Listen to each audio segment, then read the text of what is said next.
Good evening, everyone. Welcome to Mike's Alternate Reality Show.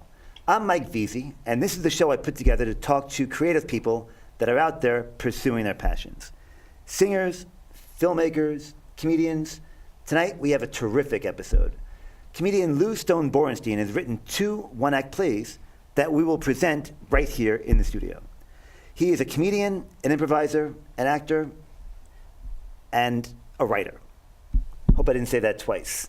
Anyway, here's my friend Lou Stone Borenstein. Lou, thank you for coming out to Staten Island. Hi, Mike. Thanks for having me. The plays we're doing tonight are a lot of fun. Thank you. How long have you been writing? I would say about 10 years. 10 years. And have you written all like comedy? It's all been comedy, yes. Now these 2 pieces that we'll see, you actually wrote about 2 British women. And one thing I know about you, you're not British. I'm not a British woman. Yeah. So you said, so we did 2 one-act plays. The first part came out of this workshop I did at a theater in Greenwich Village that's no longer there. The theater, not Greenwich Village. Correct. Got it. Correct. Although you never know, someday. We'll see what happens. And the workshop was, they paired each writer up with 2 actors or actresses, and I got 2 British ladies. So that's how that started. And then part 1 went well enough that I wrote a part 2. And there's a part 3 also that we didn't get to shoot. And this is, you do a lot of stuff. I mean, you and I have done improv together. Yeah. We've done stand-up together. Yeah. But right now you're really making a push to become a comedy writer. Yeah. I just moved out to LA in hopes of doing that. 'Cause That that's would the be place to be. That would be cool.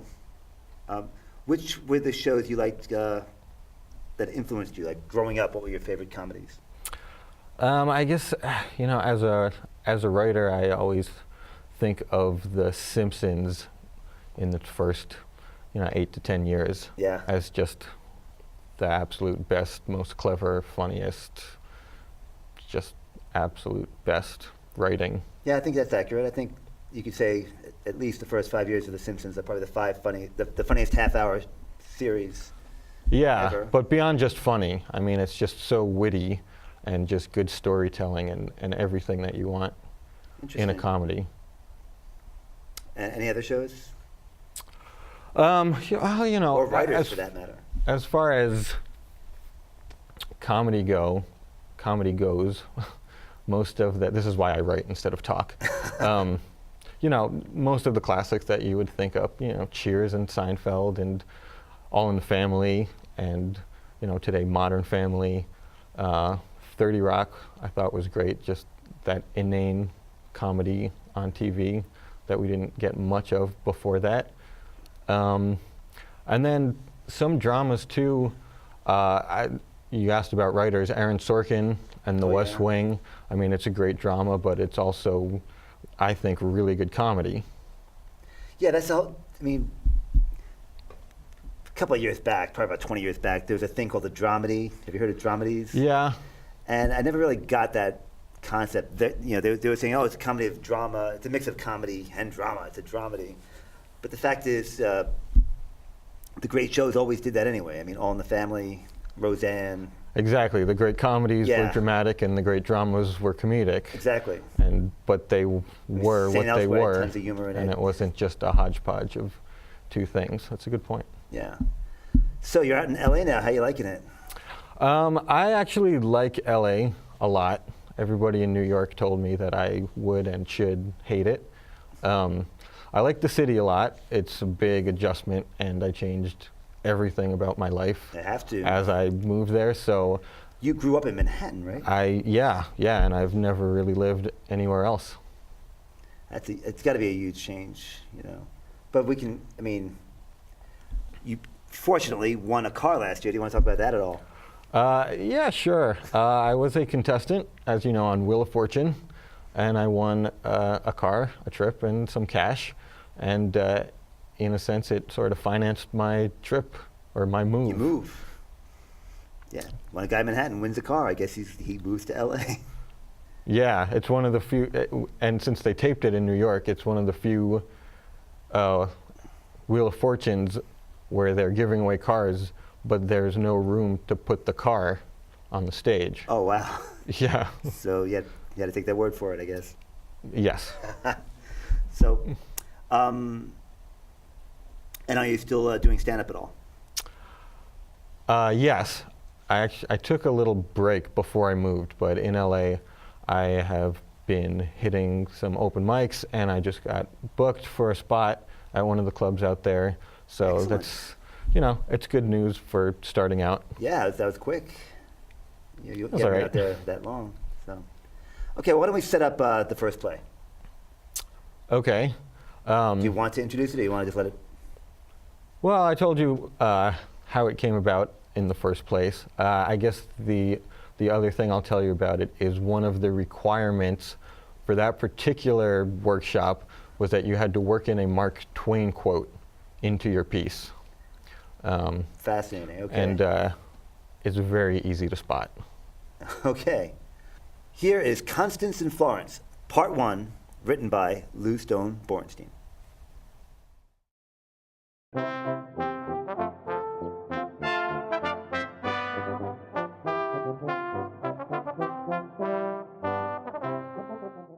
I'm not dead. But it's got your name on it. And what does that matter? Well, that means it's real. You're dead. I am not dead. So you're alive then? Of course I'm alive. Can I feel your pulse? No, you cannot feel my pulse. Why not?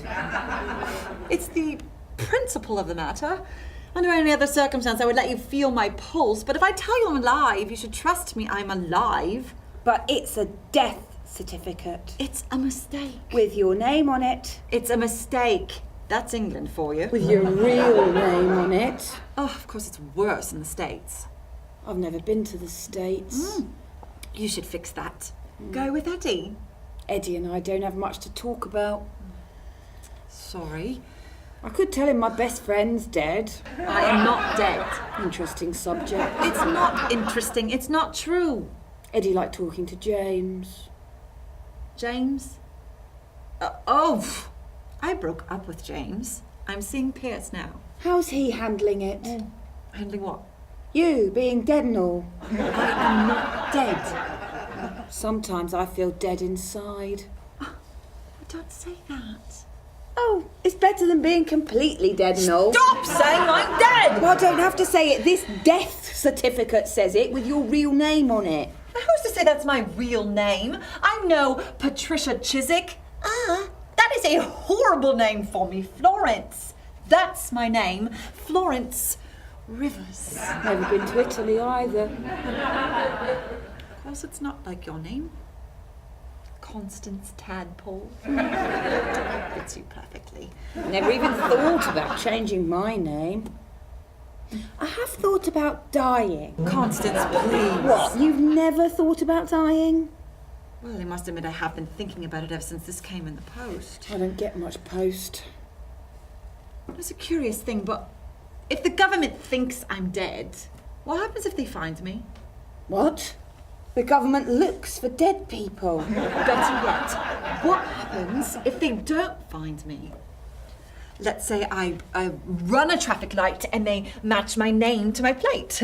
The record will show I'm dead. No need to do anything about it. I'd get away with it completely. I cannot believe I'm only thinking of this now. Do you see what I'm saying? So you're alive then? Well, let's say I rob a bank and they dust for prints. What do they find? Their suspect is dead. Case closed. Rob a bank. Florence, you are starting to scare me. Oh, You're a ghost. You're dead. And you're starting to scare me. You are a ghost. right. I am dead. But not a ghost, though. At least not in the sense you're thinking. You know, if I had a kid, I'd want them to do their first Halloween as a ghost. Start them off with a classic. Come with me, Constance. We're going to have a lot of fun, maybe even make some money. Oh, I don't think I like this. Oh, of course you don't like this, because it's exciting! living. Oh, you need to start living your life before someone tells you you're dead. Join me, Constance. Join me, Constance. You sound like... You're a zombie! I am not a zombie. I'm only kind of a ghost, and I am dead, but only to some people. Mark Twain once said the report of my death was an exaggeration. Well, I think he'd say the same thing about your life. So, come with me.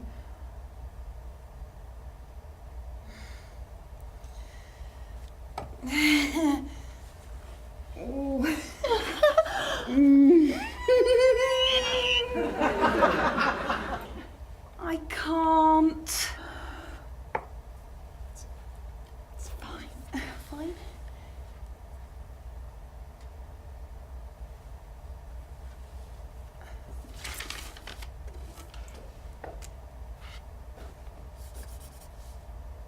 Constance?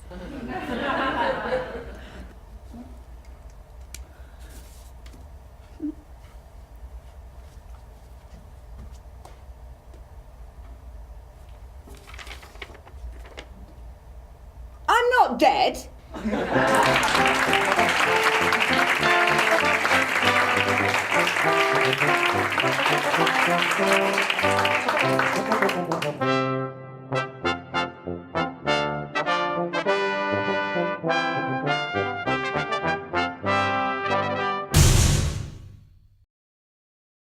Hello, everyone. Welcome back. That was Constance and Florence, Part 1, a one-act play by Lou Stone Borenstein, who's still here with me in the studio, but now we also have the beautiful actresses that brought that show to life. Please welcome Zoe Watkins and Rebecca Lieb Walsh. Ladies, thank you so much for coming out here. Thank you for your wonderful acting. Thank you. Thank you for having us. So, Zoe, let's start with you. Yes. Good job on the accent. Yes, thank you. I worked very, very hard on it for quite a few years, in fact. So you are from England, outside London, right? I am from just outside London, yes. I'm from Hertfordshire, in a small town called Welwyn Garden City. Are any of our famous British celebrities from Uh, that town? Dame Flora Robson was from Welwyn Garden City. There's a golfer called Nick Faldo from Welwyn Garden City, Okay. you may have heard of. No? No? Should I? No? Gopher? Golfer. Oh, golfer! Oh, All sorry, right. was that my dialect? All right. I'm so sorry. Oh, not as sorry as I am. It's all So how right. long have you been in the States? Almost 4 years now. Oh, it's a pretty recent. Yeah, pretty recent, but it's home and I live here and work here and love it. So And you're doing the acting thing. absolutely, yeah. Trying to ply my way as an actor. What made you become an actor? There are lots of reasons, I think. I fell in love with it when I was 11. 11, okay. Yeah. Sounds about the right age. Yeah, I absolutely fell in love with being on stage and being someone else and playing, and the idea of kind of creative play was wonderful. And yeah, I was cast in a play. I was cast because in the lead Oh. because I was the shortest person in the class. So it had nothing to do with anything else. It was just that I was the shortest. And And isn't that could still happen today, actually. and often does. Yeah. Yeah. And I had such a good time. What was the play? It was the Iron Man.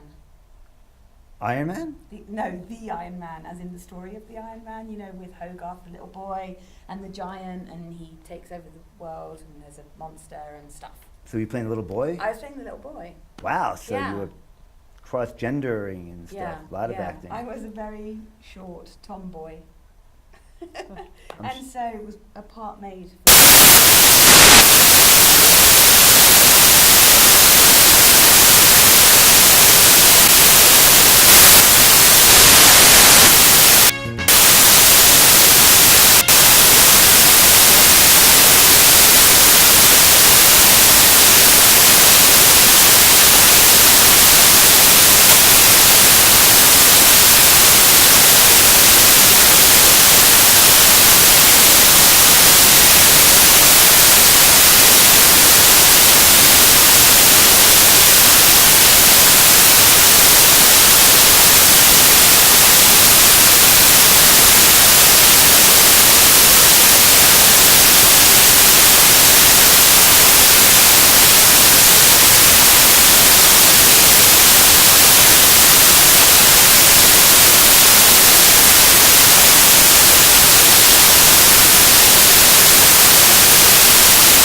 and this, you do a lot of together. Yeah.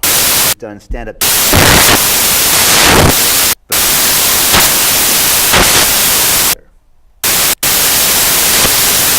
Okay. And hope. Yeah. To be. This shows you like growing up. What were your You know,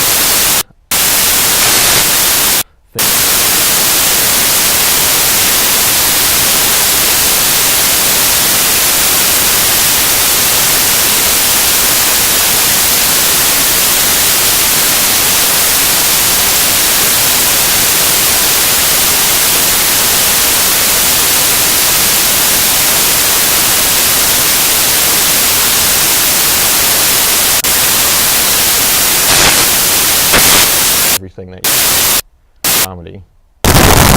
other shows?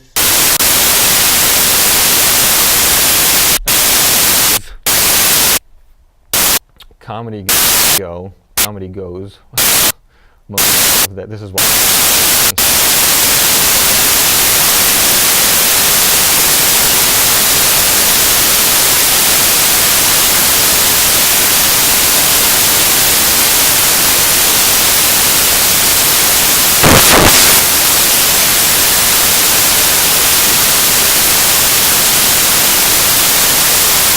Comedy that we didn't get.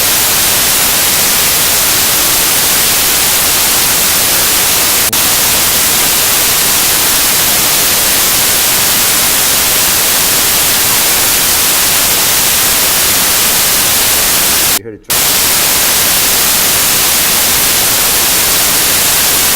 Mix of comedy.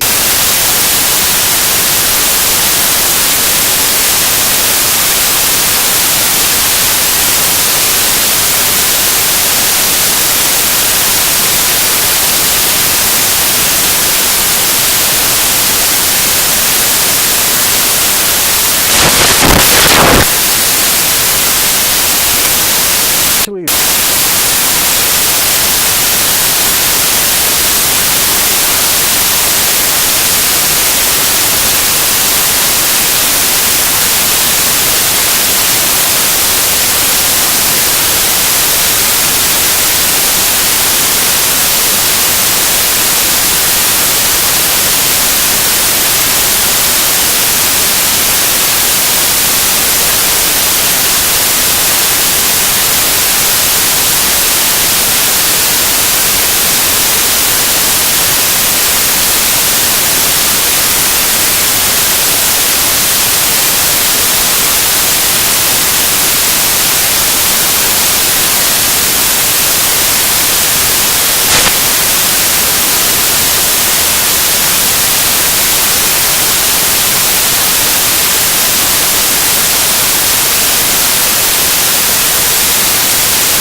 the clubs.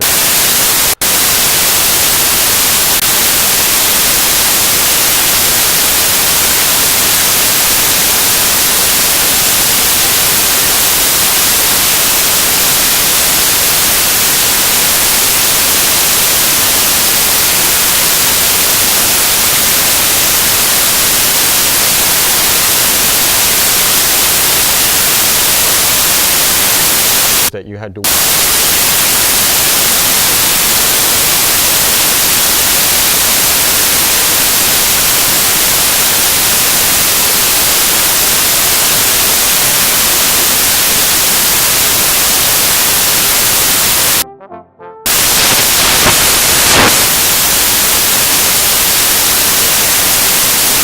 Shame on it.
talking to James. James? Oh!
What? The government looks for people. If they find me and they my name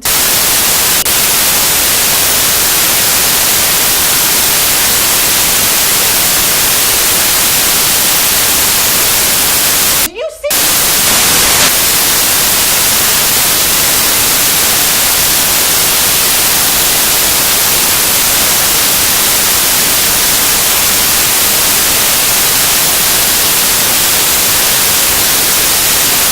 Close.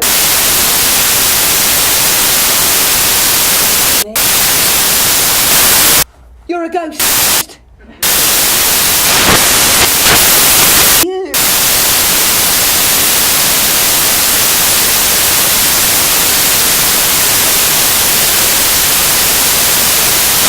Start them off with.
Now we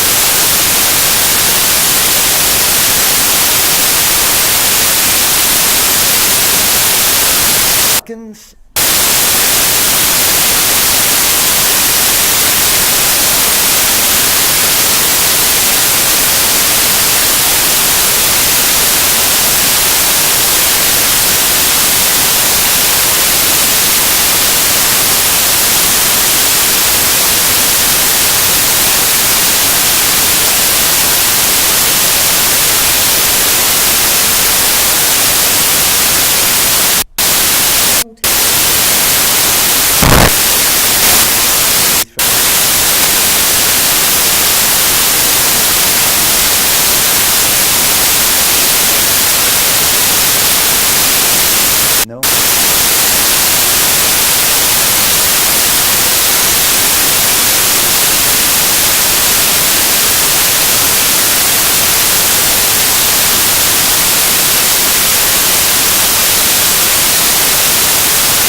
doing the acting.